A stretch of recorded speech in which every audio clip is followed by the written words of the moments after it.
ब्रह्मा जी की मूर्छा, उनके मुख से रुद्रदेव का प्राकट्य, सब प्राण हुए ब्रह्मा जी के द्वारा 8 नामों से महेश्वर की स्तुति तथा रुद्र की आज्ञा से ब्रह्मा द्वारा सृष्टि रचना।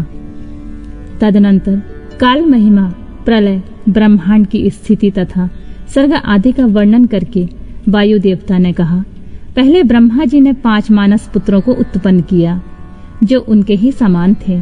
उनके नाम इस प्रकार हैं: सनक, सनंदन, विद्वान सनातन, ऋभु और सनत कुमार। वे सब के सब योगी, वीतराग और ईर्ष्या दोष से रहित थे। इन सब का मन ईश्वर के चिंतन में लगा रहता था, इसलिए उन्होंने सृष्टि रचना की इच्छा नहीं की। सृष्टि से विरत हो सनत आदि महात्मा जब चले गए, जब ब्रह्मा जी ने पुनः सृष्टि की इच्छा से बड़ी भारी तपस्या की। इस प्रकार दीर्घ काल तक तपस्या करने पर जब कोई काम न बना, तब उनके मन में बहुत दुख हुआ। उस दुख से क्रोध प्रकट हुआ। क्रोध से आविष्ट होने पर ब्रह्मा जी के दोनों नेत्रों से आंसू की बूंदें गिरने लगी। उन अश्रु बिंदुओं से भूत प्रेत उत्पन्न हुए। अश्रु से उत्पन्न हुए उन सब भूत प्रेतों को देखकर ब्रह्मा जी ने अपनी निंदा की। उस समय क्रोध और मोह के कारण उन्हें तीव्र मूर्छा आ गई। क्रोध से आविष्ट हुए प्रजापति ने मूर्छित होने पर अपने प्राण त्याग दिए। तब प्राणों के स्वामी भगवान नील रोहित रुद्र अनुपम कृपा प्रसाद प्रकट करने के लिए ब्रह्मा जी के मुख से प्रकट हुए। उन जगदीश्वर प्रभु ने अब तक 11 रूपों में प्रकट किया। महादेव जी ने अपने उस महामना 11 स्वरूपों में कहा, बच्चों, मैंने लोक पर अनुग्रह करने के लिए तुम लोगों की सृष्टि की है, अतः तुम आलस्य रहित हो संपूर्ण लोक में स्थापना हित साधन तथा प्रजा सनातन की वृद्धि के लिए प्रयत्न करो। महेश्वर के ऐसा कहने पर वे रोने और चारों ओर दौड़ने लगे। रोने और दौड़ने के कारण उनका नाम रुद्र हुआ। जो रुद्र हैं वे निश्चय ही प्राण हैं, जो प्राण हैं वे ही महात्मा रुद्र हैं।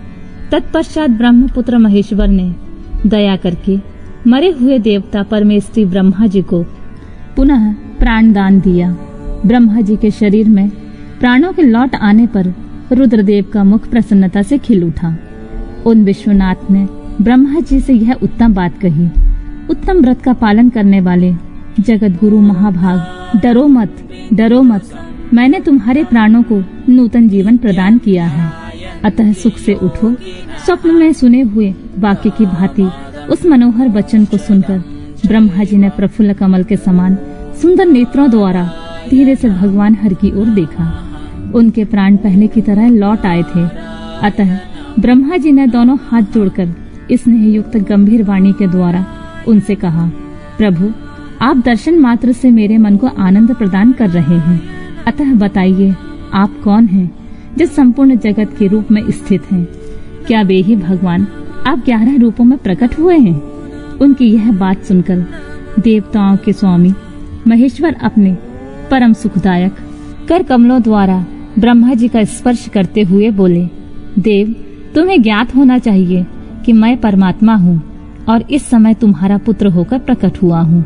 यह जो 11 रुद्र हैं तुम्हारी सुरक्षा के लिए यहाँ आए हैं, अतः तुम मेरे अनुग्रह से इस तीव्र मूर्छा को त्याग कर जाग उठो और पूर्ववत प्रजा की सृष्टि करो।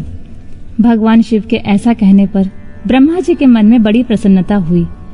उन विश्वात्मा ने 8 नामों द्वारा परमेश्वर शिव का स्तवन किया। ब्रह्मा जी बोले, भगवान रुद्र, आपका तेज असंख्य सूर्यों के समान अनंत है। आपको नमस्कार है। रस स्वरूप और जलमय विग्रह वाले आप भव देवता को नमस्कार है। नंदी और सुरभि ये दोनों आपके स्वरूप हैं। आप पृथ्वी रूपधारी सर्व को नमस्कार है। स्पर्शमय वायु रूप वाले आपको नमस्कार है। आप ही वसु रूपधारी ईश हैं, आपको नमस्कार है। अत्यंत तेजस्वी अग्नि रूप आप पशुपति को नमस्कार है। शब्द तन मात्रा से युक्त आकाश रूपधारी आप भीमदेव को नमस्कार है। उग्र रूप वाले यजमान मूर्ति आपको नमस्कार है। सोम रूप आप अमृत मूर्ति महादेव जी को नमस्कार है। इस प्रकार 8 मूर्ति और 8 नाम वाले आप भगवान शिव को मेरा नमस्कार है। इस प्रकार विश्वनाथ महादेव जी की स्तुति करके लोक पितामह ब्रह्मा ने प्रणाम पूर्वक उनसे प्रार्थना की। भूत भविष्य और वर्तमान के स्वामी मेरे पुत्र भगवान महेश्वर, आप सृष्टि के लिए मेरे शरीर से उत्पन्न हुए हैं, इसलिए जगत प्रभु इस महान कार्य में संलग्न हुए मुझ ब्रह्मा को आप सर्वज्ञ सहायता करें और स्वयं भी प्रजा की सृष्टि करें। ब्रह्मा जी की इस प्रकार प्रार्थना करने पर कल्याणकारी त्रिपुर नाशक रुद्रदेव ने बहुत अच्छा कहकर उनकी बात मान ली।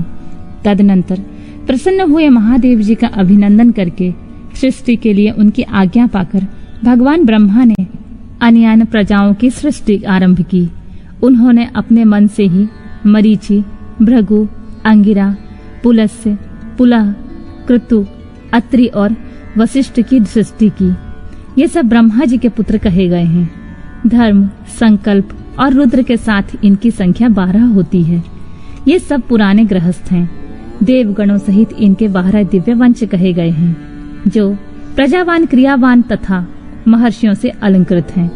तत्पश्चात जल पर स्थित हुए रुद्र सहित ब्रह्मा जी ने देवताओं, असुरों, पितरों और मनुष्यों की सृष्टि करने का विचार किया। ब्रह्मा जी ने सृष्टि के लिए समाधिस्थ होकर अपने चित्त को एकाग्र किया। तत्पश्चात मुख से देवताओं को, कोख से पितरों को, कोटि के अगले भाग से असुरों को तथा प्रजनेन्द्रियों से सब मनुष्यों को उत्पन्न किया। उनके गुदा स्थान में राक्षस उत्पन्न हुए, जो सदा भूख से व्याकुल रहते हैं। उनमें तमोगुण और रजोगुण की प्रधानता होती है। वे रात को ही विचरते और बलवान होते हैं। सांप, यक्ष, भूत और गंधर्व ये भी ब्रह्मा जी के अंगों से उत्पन्न हुए हैं। उनके पक्ष भाग से पक्षी हुए। वक्ष स्थल से अजन्म प्राणियों का जन्म हुआ है। मुख से बकरे और पार्श्व भाग से भुजंगमों की उत्पत्ति हुई है। दोनों पैरों से घोड़े, हाथी, शरभ, नीलगाय, भृग, ऊंट, खच्चर नामक भृग तथा पशु जाति के अन्यान प्राणी उत्पन्न हुए हैं। रोमावलियों से औषधियों और फल फूलों का प्राकट्य हुआ है। ब्रह्मा जी के पूर्ववर्ती मुख से गायत्री छंद, ऋग्वेद, त्रिवित्र, तोम, रथंतर, साम तथा अग्नियोष्ठोम की यज्ञ की उत्पत्ति हुई है। उनके दक्षिण मुख से यजुर्वेद, त्रिदुप्त, छंद, पंचदश, तोम, रथंतर, साम तथा अग्निष्टोम नामक यज्ञ की उत्पत्ति हुई है। उनके दक्षिण मुख से यजुर्वेद, त्रिस्तुप, छंद, पंचदश, तोम, बृहस्साम और उक्यथ नामक यज्ञ की उत्पत्ति हुई है। उन्होंने अपने पश्चिम मुख से सामवेद, जगति छंद, सप्तदश, तोम, वैरूप्य, साम्य और अतिरात्र नामक यज्ञ को प्रकट किया। उनके उत्तरवर्ती मुख से एकविंश, तोम, अथर्ववेद, आयुक्तयाम नामक यम, अनुष्छंद और वैराज नामक साम्य का प्रादुर्भाव हुआ। उनके अंगों से और भी बहुत छोटे छोटे प्राणी उत्पन्न हुए। उन्होंने यक्ष, पिशाच, गंधर्व, अप्सराओं के समुदाय, मनुष्य, किन्नर, राक्षस, पक्षी, पशु, मृग और सर्प आदि संपूर्ण नित्य एवं अनित्य स्थावर जंगम जगत की रचना की। उनमें से जिन्होंने जैसे जैसे कर्म पूर्व कल्पों में अपनाए थे, पुनः पुनः सृष्टि होने पर उन्होंने अपने उन्हीं कर्मों को अपनाया। उस समय वे अपने पूर्व भावना से भावित होकर हिंसा अहिंसा से युक्त मृदु कठोर, धर्म अधर्म तथा सत्य और मिथ्या कर्म को अपनाते हैं, क्योंकि पहले ही वासना के अनुकूल कर्म ही उन्हें अच्छे लगते हैं। इस प्रकार विधाता ने स्वयं ही इंद्रियों के विषय, भूत और शरीर आदि में विभिन्नता और व्यवहार की सृष्टि की। उन पितामह ने कल्प के आरंभ में देवता आदि प्राणियों के नाम, रूप तथा कार्य विस्तार को वेदोक्त वर्णन के अनुसार ही निश्चित किया। ऋषियों के नाम तथा जीविका साधक कर्म भी उन्होंने वेदों के अनुसार ही निर्दिष्ट किए। अपनी रात व्यतीत होने पर अजन्मा ब्रह्मा ने स्वरचित प्राणियों को वे ही नाम और कर्म दिए जो पूर्व काल में उन्हें प्राप्त थे। जिस प्रकार भिन्न भिन्न ऋतुओं के पुनः पुनः आने पर उनके चिन्ह और नाम रूप आदि पूर्ववत रहते हैं, उसी प्रकार युगादि काल में भी उनके पूर्व भाव ही दृष्टिगोचर होते हैं। इस प्रकार स्वयंभू ब्रह्मा जी की लोक सृष्टि उन्हीं के विभिन्न अंगों से प्रकट हुई है। महत् से लेकर विशेष पर्यंत सब कुछ प्रकृति का विकार है। यह प्राकृत जगत चंद्रमा और सूर्य की प्रभा से उद्दासित, ग्रह और नक्षत्रों से मंडित, नदियों, पर्वतों तथा समुद्रों से अलंकृत और भांति भांति के रमणीय नगरों एवं समृद्धिशाली जनपदों से सुशोभित है। इसी को ब्रह्मा जी का वन या ब्रह्मा वृक्ष कहते हैं। उस ब्रह्मा वन में अव्यक्त एवं सर्वज्ञ ब्रह्मा विचरते हैं। वह सनातन ब्रह्मा वृक्ष अव्यक्त रूपी बीज से प्रकट एवं ईश्वर के अनुग्रह पर स्थित है। बुद्धि इसका तना और बड़ी बड़ी डालियां हैं। ब्रह्मा भीतर के खोखले हैं। महाभूत इसकी सीमा है। विशेष पदार्थ इसके निर्मल पत्ते हैं। धर्म और अधर्म इसके सुंदर फूल हैं। इसमें मुख और दुख रूपी फल लगते हैं। यह संपूर्ण भूतों का जीवन का सहारा है।